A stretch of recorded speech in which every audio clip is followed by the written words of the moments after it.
Hey guys, welcome back to the channel. It's October, it's almost Halloween. You know I had to make a list like this. So here's my criteria. It has to be a fairly recent game. Something maybe in the last 10 years. I'm going one per franchise. Remakes do count. It has to be something I played so I can actually talk about it. It has to be horror themed or scary. And also, I'm going to have my 16-bit, 8-bit horror style games if you want to check that out down in the description. Obviously in the comments, guys, I'd love to hear your recommendations and tell me maybe your list of horror games that should be played in 2023. So let's start off with Alien Isolation from 2016. Now, when I first tried this, I was a little apprehensive because there's been a bunch of Alien games and none of them have been any good. This isn't the greatest horror game you're ever going to play, but man, there are some parts that are pretty damn good. You play as Ellen Ripley's daughter Amanda, and you have to traverse a dilapidated or derelict ship, and you face off the aliens pretty much just like your mom. But man, the hiding and the cutscenes of the alien when you actually don't get away, this is definitely worth checking out.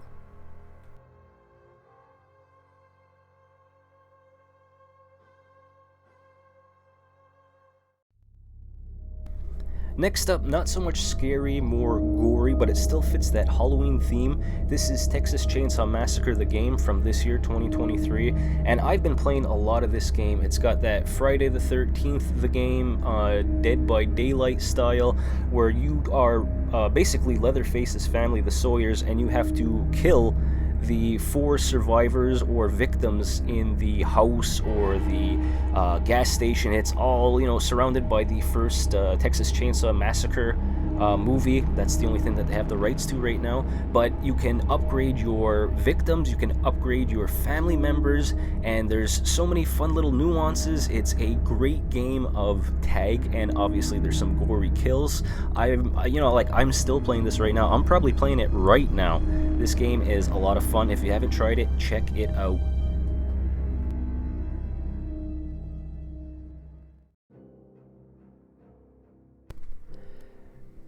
Now this is a perfect example of a great franchise that had a few games out in the last decade. This is Resident Evil 7 Biohazard from 2017.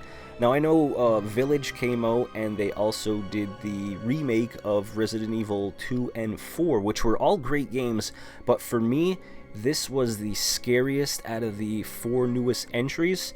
You're basically trying to find your girlfriend who went missing for like 2 years, and it's, you know, down to POV style, and you're in this house of these crazy hillbillies. Like, it branches out past the house as you play more, but this game was so good. Like, this got me back into Resident Evil. You know, it was a breath of fresh air.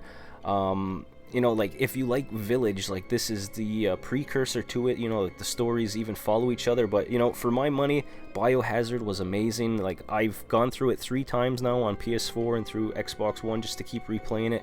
I enjoy it, and there are some genuine jump scares on this one.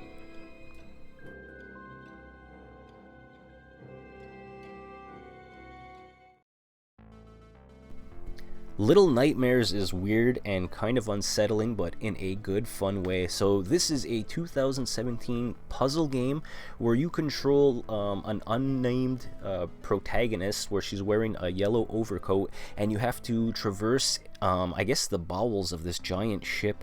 And the more you play, the grosser it gets. Like, it's these weird humanoid monsters that are trying to eat you, and you always have to avoid them. You have to solve puzzles, and as you go along, you start to see that they're not the only nightmares on the boat. Like, I don't want to ruin the ending for you, but man, it really throws you for a loop. I haven't played the second one yet, and I heard there's a third one even coming out, but this is a fun, like, if you're into Selick or Burton style movies and you like puzzle games, you really need to check this one out, and I'm hoping the sequel is just as good.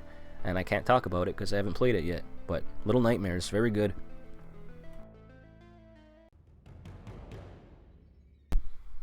The 2023 remake of the 2008 game Dead Space. Now, replaying this, it was familiar yet new. So you get to be Isaac Clarke again, and you have to fight the necromorphs? Xenomorphs? Necromorphs. Neomorphs. What the hell are they called? You know what I'm talking about. Those awesome alien creatures, all the demon space possessed people that were on the ship. Now remember guys, don't go for the head, you gotta shoot off the limbs, but this was so awesome to go through it again. Dead Space 3 wasn't great, but Dead Space 2 I really dug, so I hope that they remake that somewhere down the road. I think that would be awesome to play through. I thought about talking about Callisto Project, which is kind of the spiritual successor to Dead Space, but honestly it wasn't as good as this remake. I'm slowly playing through it now because it's one of the PS Plus free games for October. But if you want a good scary space puzzle shooter horror adventure, Dead Space remake is the way to go. 2015's Until Dawn. This is like watching a horror movie, but you get to make the decisions of the characters and what they do. And a fun premise is one of the achievements are tied to how many of the characters you can keep alive or which ones die. Now, this was a real toss-up between, obviously, Until Dawn and The Quarry, which was made by the same studio. I ultimately picked Until Dawn because the story is better and I would say scarier, although in The Quarry it does feel more like a video game, like there's more to do, if that makes any sense. But if you've never tried it and you want a new experience, it's not just a walking simulator. Until Dawn's got a couple of good scares and, like I said, a great story. Check this one out too. Another fun game for this list, this is Back 4 Blood. This is 2021.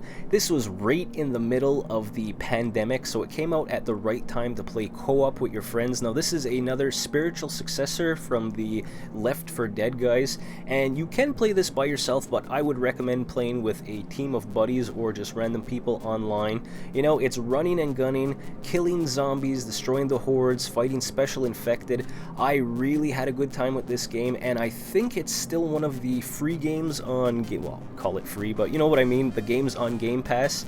So, you know, download it, message a couple of your friends. This is a lot of fun, especially this time of year. And you know, if we can't get the official Left 4 Dead 3, this is the next best thing. Another solid horror game from 2015, Dying Light. Now, I chose this one over the second one that just came out recently. For me, the first Dying Light is just a better story, even better gameplay, and it still holds up today. There are a few special editions with all the DLC out now. I would recommend getting that one.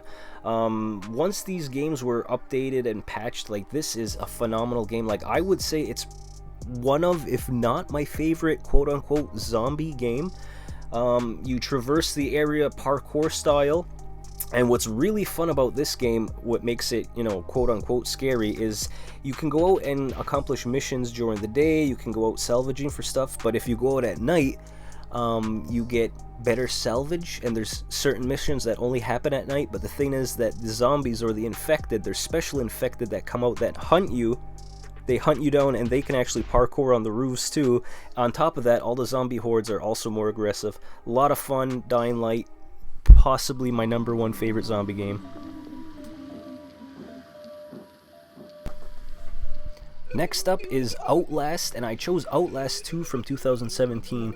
Both games are really good. This is something, you know, you're exploring an abandoned asylum, and just the hiding and, you know, being in the shadows away from the monsters, you know, the way they look, the way they sound, like, this has got creepy factor all over it. And I just started playing these games maybe like 2 or 3 years ago.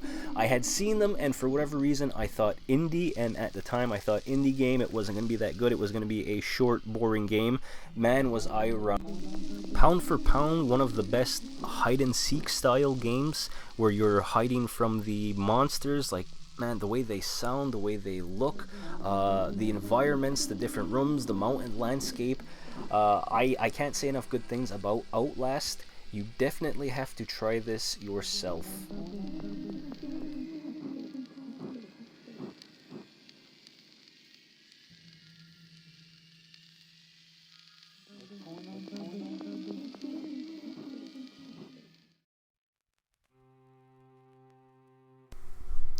Amnesia Rebirth 2020. So now this is another franchise of games that for whatever reason I haven't played before, and I just recently got into them in the last year, and luckily again, you know, no plug obviously, but they're all on Game Pass right now, and I've been having a lot of fun with these. So this reminds me of a GameCube game, you know, where your insanity meter kind of goes up when you're too scared or where you stare at monsters for too long. And some of these monsters are, you know, like really frightening. They're disgusting, they're disturbing, but there's also a great puzzle game aspect to it. And when you're not running for your life or hiding, there is a really good story that ties this whole game together. You know, on hindsight and when I reflect on it, I'm like, this game is, it's got to be top 10 for the last 5 years. Definitely check this one out.